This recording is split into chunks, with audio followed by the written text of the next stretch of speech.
These are this afternoon's top stories. Youth crime expected to be reduced through Carry Secure project, Brazil drug gang rivalry blamed for prison riots, and 500,000 South Sudan refugees flee to Uganda. Hello and welcome to the ZIZ Midday Newscast. Today is Tuesday, the 17th of January 2017. I am Shaira Flanders. Nationally, the United Nations Development Programme, or UNDP, for Barbados and the Organization of Eastern Caribbean States, or OECS, in partnership with the United States Agency for International Development, or USAID, Mission for Eastern and Southern Caribbean, is currently hosting the launch and a two-day inception workshop for the project entitled Carry Secure: Strengthening Evidence-Based Decision-Making for Citizen Security in the Caribbean. The workshop, which is being held from January 16th to January 17th at the Ocean Terrace Inn, is the third of a series of project launches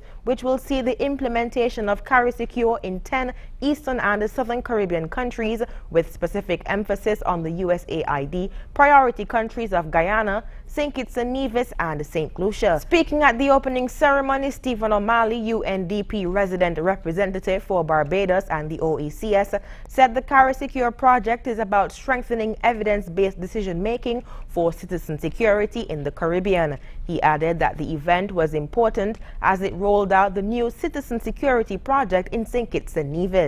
In particular, youth involvement in criminal activity throughout the region has become increasingly prevalent, and it is crucial to break that cycle of youth involvement in drugs, gangs, crime, and violence.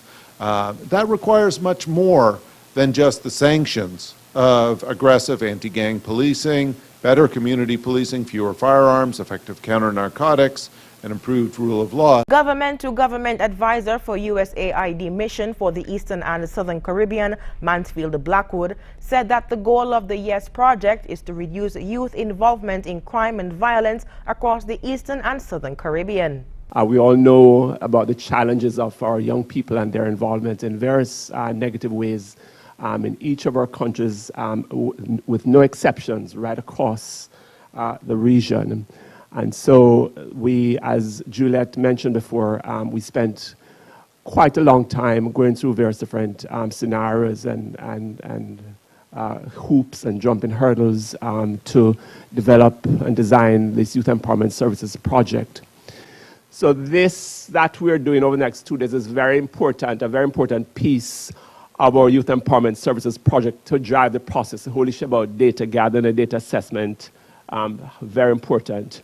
And ultimately, the intention is to get to the end point there, as we said, reduction of youth involvement in crime and violence. Deborah Wahlberg, chief of Party Creative Associates International, said that one of the most important things about the project is to engage with the private sector and members of civil society, as it is really an integrated approach, so that we are not treating or addressing one piece of potentially why a young person has had an encounter with the juvenile justice system. It's going to be important that all members of the society and community work to understand what role they have to play in terms of contributing to young persons' opportunities. The goal of the Carry Secure project, which is a component of USAID's Youth Empowerment Services, or YES project, is to improve youth crime and violence policy making and programming in the South and Eastern Caribbean through the use of quality, comparable and reliable national citizen security information.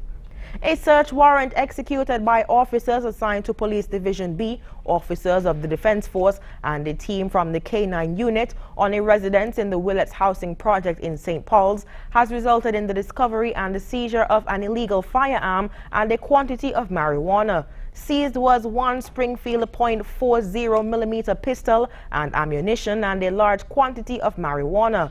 This brings to 2 the number of illegal firearms removed from our communities so far in 2017. Charges will be forthcoming. Divisional Commander Police Superintendent Lionel Moore commended the team and said, quote, "Focused intelligence gathering and textbook search operations with attention to detail has paid off. I commend you. Keep it up." End of quote. 36 illegal firearms were removed from our communities in 2016. In an effort to ensure that the school meals program is maintained at the highest standard, the Ministry of Education has commenced renovations to the building at Needsmust Estate. The refurbishment to the facility commenced in late December 2016 and is expected to last until late January 2017. Some of the work to be done includes retiling of the floors and extraction of the wooden cupboards and tables. These wooden structures will be replaced with stainless steel kitchen furniture. The installation of locker rooms for employees, upgrades to the washrooms, and new food storage rooms are also on the list. Coordinator of the school meals program, Mr. Leon Williams, stated that the upgrading of the facility was greatly needed and well-timed, as it will boost the staff morale and ultimately contribute to the product that they produce and deliver daily. He informed that no construction work is being done while the chefs are preparing the meals. All construction is being done during non-working hours. He explained that a thorough washing of the area is done before the commencement of cooking and after. The school meals program renovations are being done by Anthony Huggins and Sons Contractors. Hi, I'm Carla Burridge. Join me weekdays at 7 p.m. for Zeliza's evening newscast. We'll let you know what's happening in your community.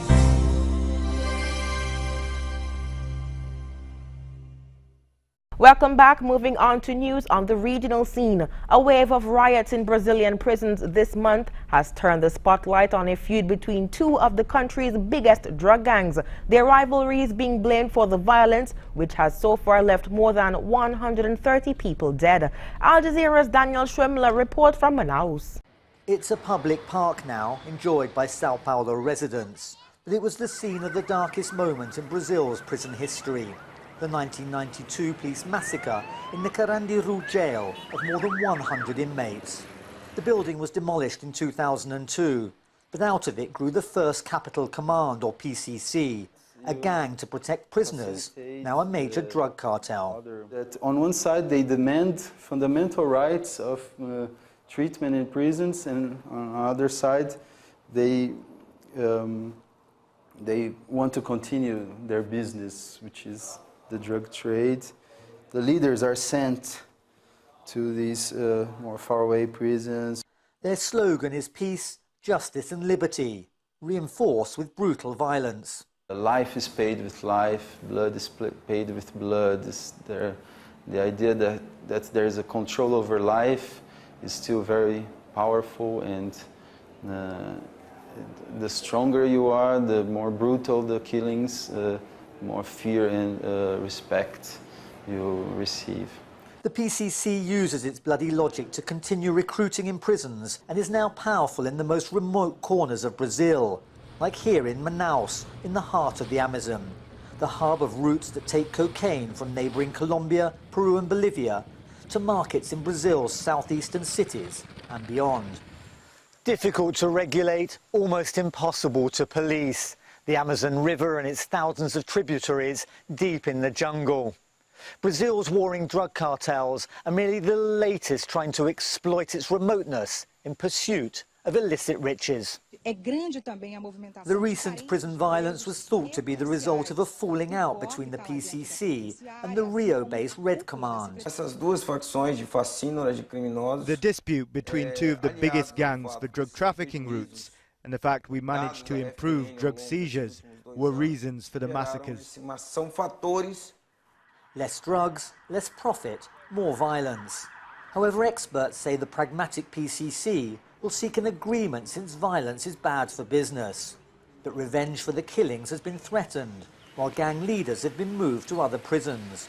One way or another, Brazil's cycle of drug and prison violence looks set to continue. Daniel Schweiner, Al Jazeera, Manaus. Barbadians are weighing in on their government's efforts to patch potholes across the country. The pothole patching project cost an estimated $1 million. We hear more in this report. Government has embarked on a $1 million emergency pothole patching program. Nation News visited some of the sites to view the work and get feedback from road users. When a pothole is small, fix it. Don't wait until it gets big like a big pond. You can raise fish, you can swim in it. Fix it when it's small. You understand me? When I was living on Pine Road, I used to go the next door, he had the road and he had the lot of pothole. Every evening I would pick up dirt and brick and all the thing and full up the holes there every day. The best area would be concrete for the roads, because it will never be stable with the Barbara Green. I feel good now that the road is being patched. It looks very good, and I hope that it will continue to happen. Well, having to go get my crumbs, I can't do the radio. I want my scar on a slap. I hit the door right going right behind us. But one of my 2 hands on my knee. Broad daylight, I'm right next door to you on a straight road. Moving on to news on the international scene. Uganda is welcoming hundreds of thousands of refugees. Last year, South Sudan produced more refugees than any other country, with nearly 500,000 of them settling in northern Uganda. Uganda is looking at ways to make the refugees into productive members of the community. Al Jazeera's Anna Cavell reports from northern Uganda. Thousands of refugees cross from South Sudan into Uganda every day. They bring whatever they can carry. It's a grueling journey, especially for the children. Simon Ladu and his family had to run from their home in Ye. He says South Sudanese government soldiers came to his village, stole everything he owned, then burned his house. They are coming there only seeking for the area, say this area is for the rebel. And they started to shooting the gun, and they started to burn the house. Every house in fire. Ule Asarafu is another refugee from the same area. Every day he comes to this reception center looking for his parents. He thought they were traveling behind him, but there's no sign of them now. He was taken in by this Ugandan family when he arrived a week ago. They know what he's been through, and though they don't have much, they're willing to share what there is. I created a relationship with him because in South Sudan people are dying and people are suffering a lot. So I have to welcome him into my home so that his mind can rest. Uganda's policy towards refugees is held up as an example to the world. Refugees enjoy most of the same privileges as their Ugandan hosts. Near everything, apart from participating in our local politics. But the rest, they are entitled to health services, they are entitled to education, they are entitled to clean water, freedom of movement, they can work, they can do everything. I must say, a refugee in Uganda, it's as if he's a Ugandan. Since war in South Sudan started 3 years ago, about 500,000 people have settled in this corner of Uganda. Now it's one of the biggest communities of refugees in the world. In June last year, Bidi Bidi was just a village. But since then, it's grown to be the second biggest refugee camp in the world. There are almost 280,000 people living here, but it doesn't feel congested. And the reason for that is that the Ugandans who own this land agreed to share it with the refugees. So every family that arrives here is allocated a plot that's big enough for them to build a home and grow their own food. For the South Sudanese, a return to conflict means another generation will grow up as refugees. Their only hope is that they'll be allowed to build meaningful lives in their adopted home. Anna Cavell, Al Jazeera, Northern Uganda. Turkish police have arrested the main suspect in the New Year's Eve attack on an exclusive nightclub in Istanbul after a huge manhunt. Here's more. This is the hideout of the suspected Islamic State group militant accused of killing 39 people during a New Year's Eve attack on an Istanbul nightclub. The alleged attacker was caught late on Monday in a police operation at a luxury apartment in the Esenyurt district of the city. Abdul Kadir Masharapov is the man believed to have mounted the assault on the exclusive Rainer club, which left 39 people dead. The suspect from Uzbekistan is believed to have had training in Afghanistan. Masharapov, who was captured with 4 others overnight, had admitted his guilt, and his fingerprints matched those at the scene. So-called Islamic State said it was behind the attack, saying it was revenge for Turkish military involvement in Syria. And now for the weather. Temperatures today will peak at 75 degrees Fahrenheit. A fresh breeze is blowing from the northeast at 20 miles per hour. Seas are rough with heights up to 8 feet. Warnings for small craft operators and the sea bathers remain in effect. Skies today and tonight will be partly cloudy with brief passing showers. Sunset today will be at 5:58 p.m. and the sunrise tomorrow will be at 6:35 a.m. That brings us to the end of the ZIZ Midday Newscast. Join us this evening for these stories and more in detail. Thank you so much for tuning in. I am Shaira Flanders. Have a good one.